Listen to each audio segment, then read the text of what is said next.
Hello, welcome to Vlogmas. I think we're on 19.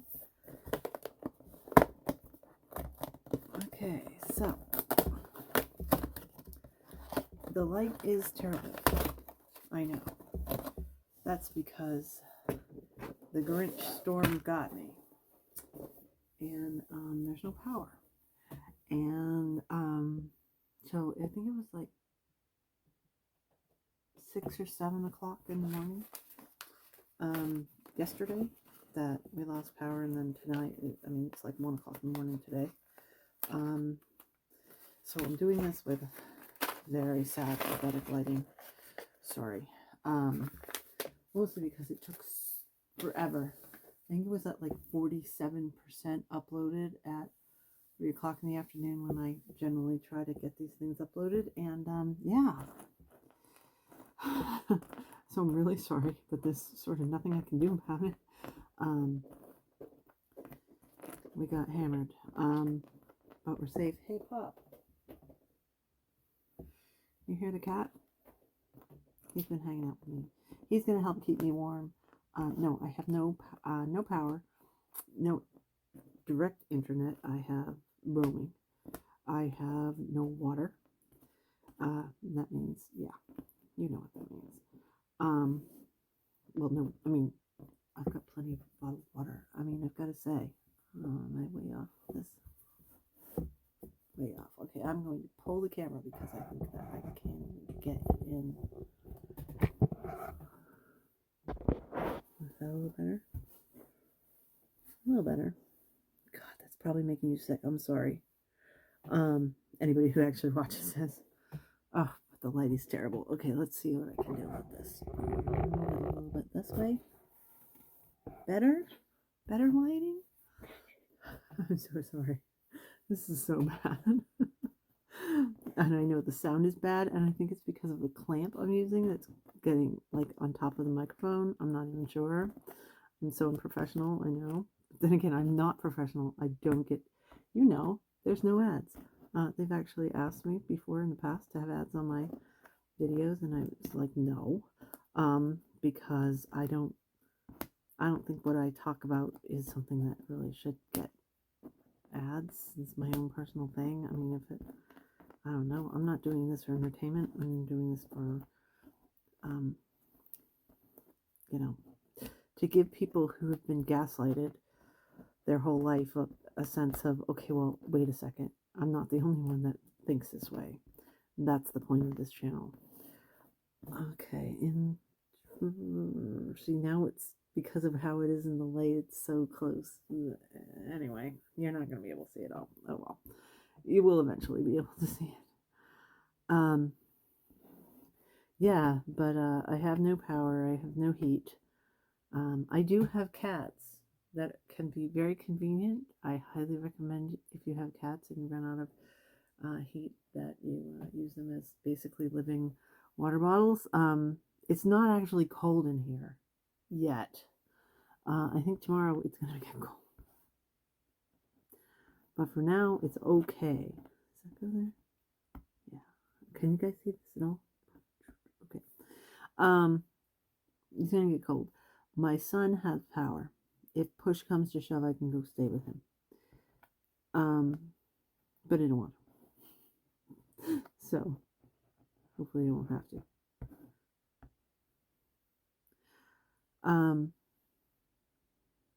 Yeah, there is actually a point of the video besides me whining that there was a storm. It could have been so much worse. Yeah. I understand there was some guy that couldn't be patient to wait the storm out and decided to clear the debris off his roof and got hit and killed by parts of the tree that were, when it's 75-degree wind, you do not climb onto your roof. Just PSA, do not do that. I'm saying that it's like a kind of jokey when I'm saying it, but seriously, don't do that. Don't climb on your roof during a storm. My God. We're Mainers. We should know this, but maybe he was a transplant. I don't know.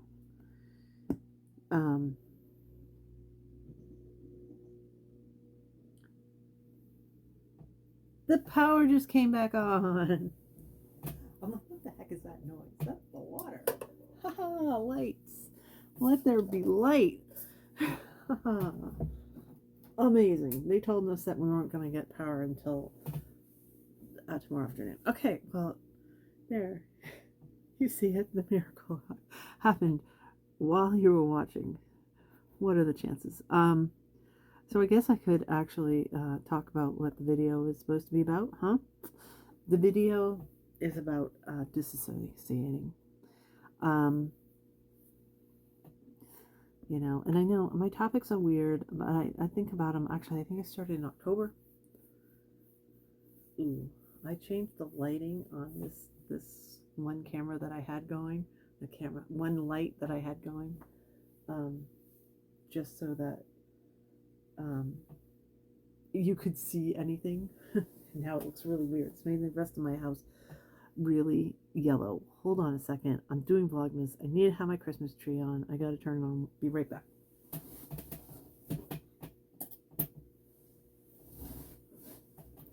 Yes, I have a button that turns on my Christmas tree. Anyway.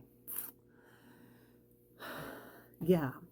So one of the topics I came up with was the idea of, and I'm sorry if you hear all that. That's like, because I was like, what is that noise? That is the water turning back on.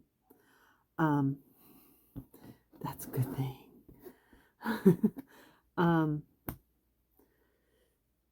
Disassociation for somebody with avoidant personality disorder really does look kind of different than for other people. And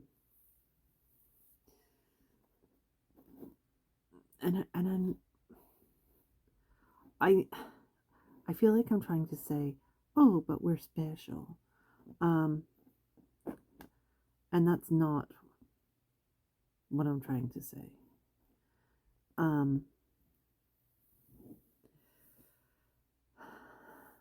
So I suppose I should spit out what I'm trying to say. Huh? Dissociation, first of all, is you're sort of feeling like you're massively disconnected from whatever is happening around you at any given point. And it can take different forms. So,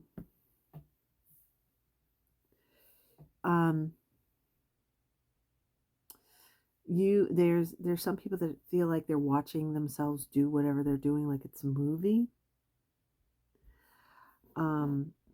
There are people who just feel like their feelings are just completely not matching up to whatever they're doing as far as existing at that moment. What maybe you don't. There are people that, but basically that's okay. Those I could go through 100 examples, but basically that's what it is that you feel very, very, very disconnected to whatever is going on, and like you're actually not participating in it.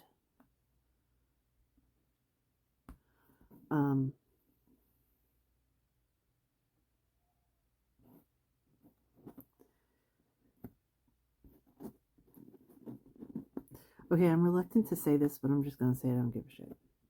Oh, that's totally wrong. For me, again, this is personal, and it's like, okay, who cares? Who cares? I'm putting it on the internet. Who cares? For me, the most absolute clearest time that I definitely know that I'm dissociating, unfortunately for me, is if I'm having sex with somebody. Like, I'm not there. I am not there. I am out of my body. I'm not feeling it at all. I am totally in my head wondering what the hell is this person interested in me for, and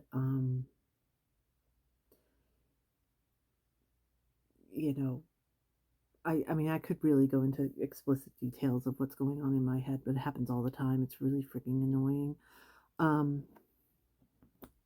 to say the least. That I just,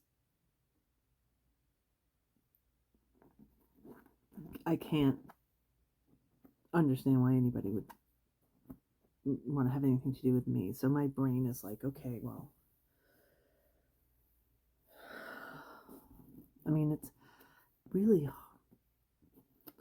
one, it's kind of embarrassing, but two, also it's like, it's such a bummer for people to hear what goes on in my head. But it is absolutely the clearest example where I'm just like, this person is barely tolerating me, and isn't it a shame? And,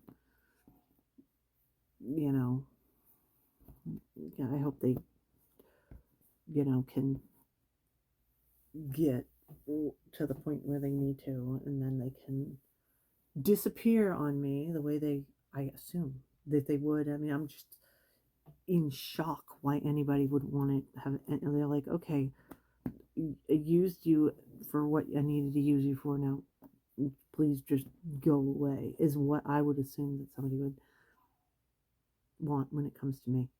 That's harsh, that's explicit, that's probably not what you wanted to hear. I'm sorry. But yeah, that's very, very real, without a doubt. That there is no question that that is pure disassociation at that moment.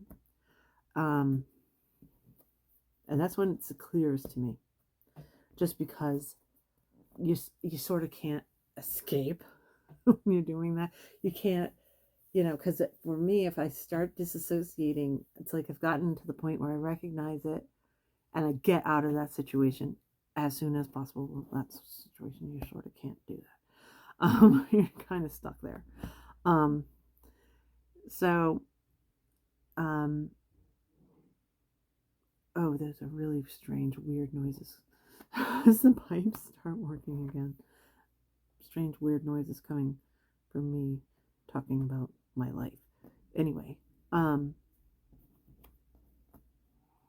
so other points of disassociation is if you're stuck talking with somebody that you're really not interested in talking with, and you can't get away from it. For me, that seems like it's a major point of the disassociation, is that you're stuck in a situation that's very stressful.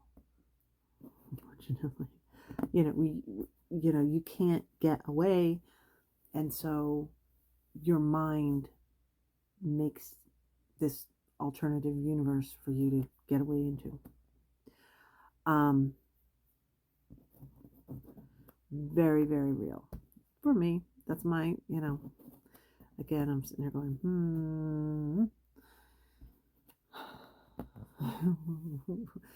I mean, I feel like I should be honest in these, in this video. I'm sort of known for being honest.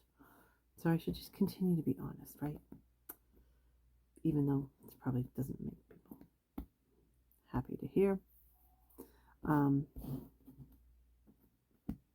Whatever. Look at that. I'm really getting fast at these puzzles. So, how it's different, like for instance, you're not necessarily going into maladaptive daydreaming when you dissociate. That is something totally different. I made an entire video about that. Maladaptive daydreaming is another way to escape whatever you're dealing with if it's highly stressful. But you're not actually interacting with and or aware of your surroundings at all. When you're doing maladaptive daydreaming, you're just totally in your own head. When you dissociate, you are aware that there's some weird thing going on, and it does not match up to what is possibility in your head.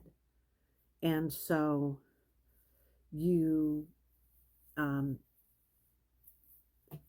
again, you either feel like you're having an out-of-body experience, that you're watching something that you're just like, oh my God, I can't believe I'm, having to speak to this person or something like that or whatever. Okay, for example, another disassociation. This is going to sound braggy, but um, back in high school, so this was well over 30 years ago, almost 40 years ago.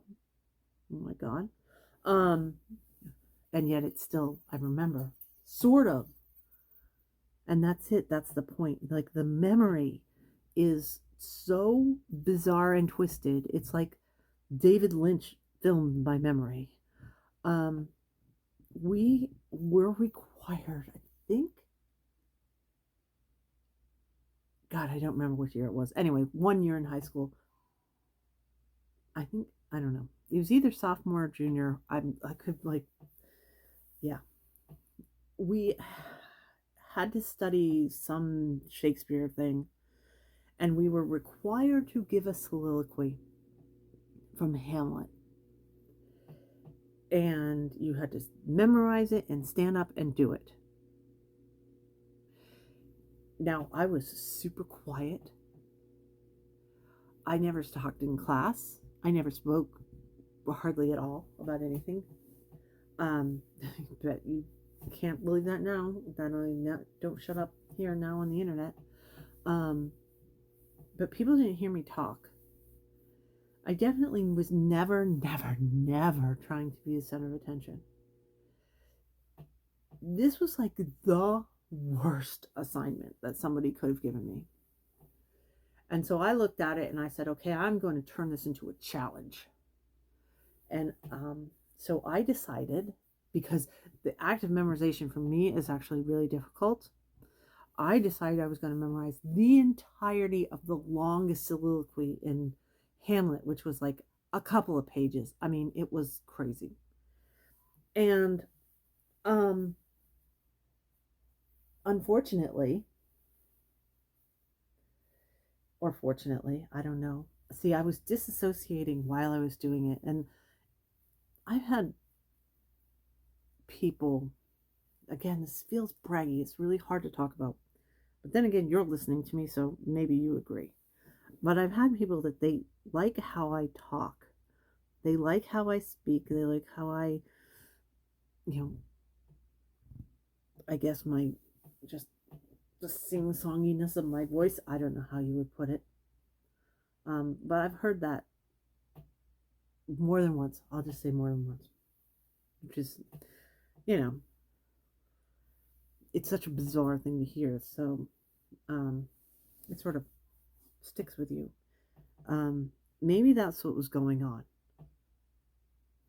Especially because what would happen is I would go in, it was like a fugue state while I was doing this. And I memorized the entire thing.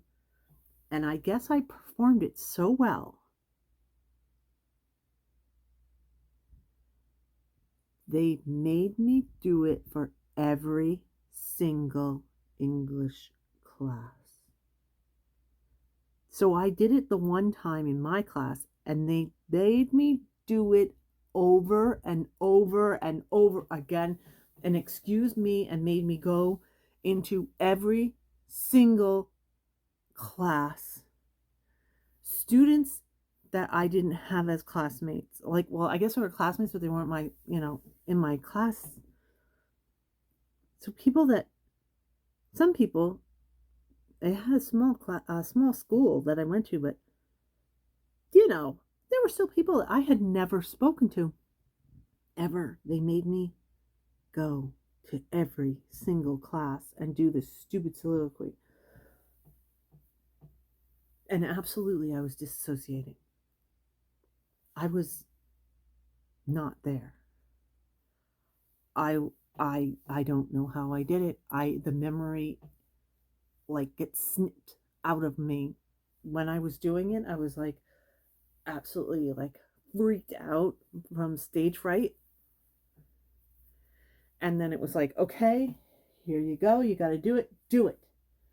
And went and over and over and over again. This stupid thing which the kids didn't care about. I don't understand. In 100 years I don't understand.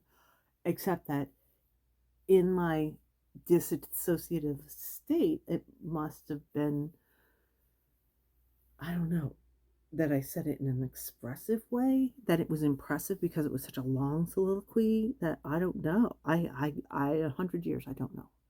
Why would the school make somebody who clearly had an issue speaking do this to every single class? I don't know. But it was impressive enough they made me do it over and over again. And I just would go to a different place when it was happening. I wasn't even watching myself. I would usually try to imagine that I was like in a corner.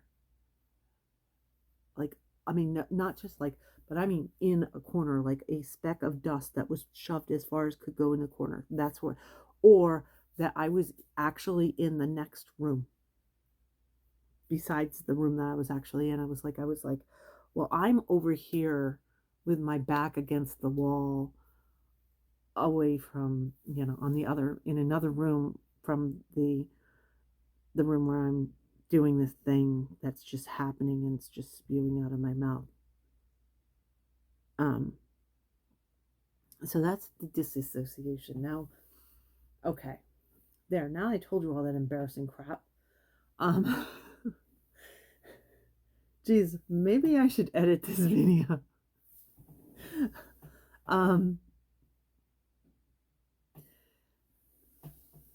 So what is the point for somebody that has avoidant personality disorder?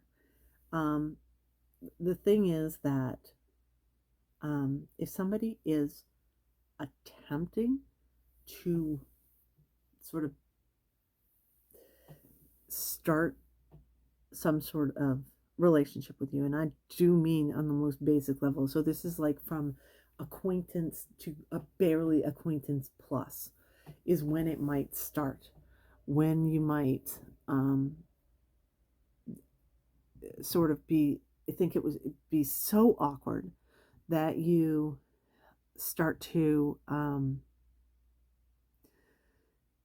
just sort of like, you're just not there. And so it takes sometimes a really long time to answer questions or stuff like that, because you're, as a protective measure, you're like, it's not like you're imagining, because that's an active choice. If you're imagining that you're somewhere else, it's like you just go somewhere else. And so it sometimes takes a little bit to get through to you because you're in a different place. And it's hard to explain, but that's where it would show up. When somebody is trying to have some sort of, and again, I mean, I have these examples, which are probably not the ones you should put on the internet, but whatever. Because I can't even come up with real examples where somebody's actually trying to interact with me, because the other point of the disassociation is it's easier to compartmentalize and forget those memories because they quote unquote aren't your memories. And so you can just, they're gone. So you don't have to ruminate on them like you would a regular type of memory for somebody with avoidant personality disorder. And so again, this is a protective measure for somebody in the moment and then later, because when you have avoidant personality disorder, you can't get rid of these stupid memories. They just bother you forever. Well, if you weren't there, then you don't have to have these memories anymore. There's a distance. If you're not in your body, in your memory, remembering an interaction, but instead it's sort of like you're watching it like a movie. There's just this distance. And so it just makes it easier for you. And so people freak out when they're disassociating in like the real world.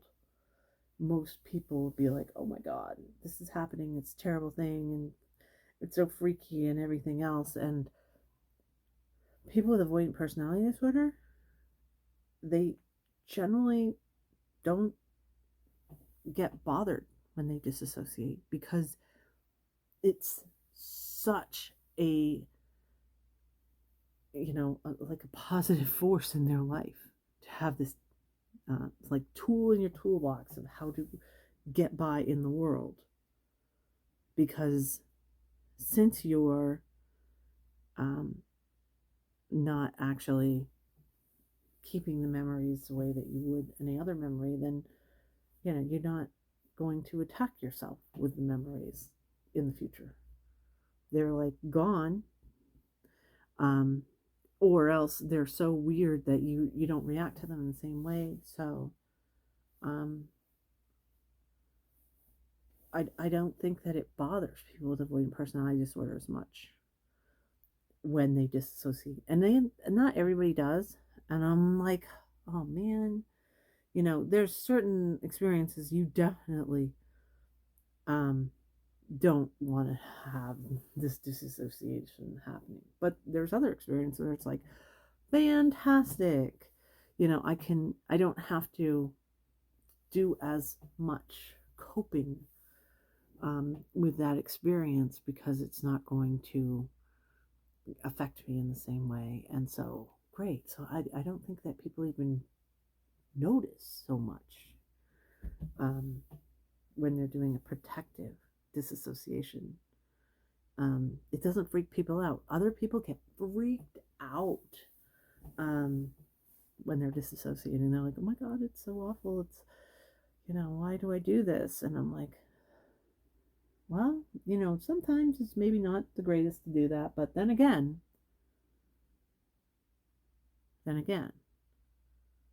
it lets me cope. And it lets me sort of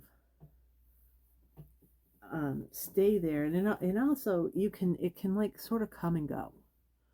So you could have a situation that's just so intense you just can't. But then, so you go away for a little while and then you come back. That absolutely definitely is one of the things that can happen with dissociation. It's not permanent. It's not consistent. It's just sort of like, a steam valve. You get to the point where it's too much for you, and then you can let off the steam, and then you can hang around and still participate with whatever it is. Or again, especially if it's somebody that's new in your life that's trying to be, I don't know what the word is, closer, I guess, to you, and you're just like, yeah, no. So instead of like running screaming into the night, you can sort of not have the social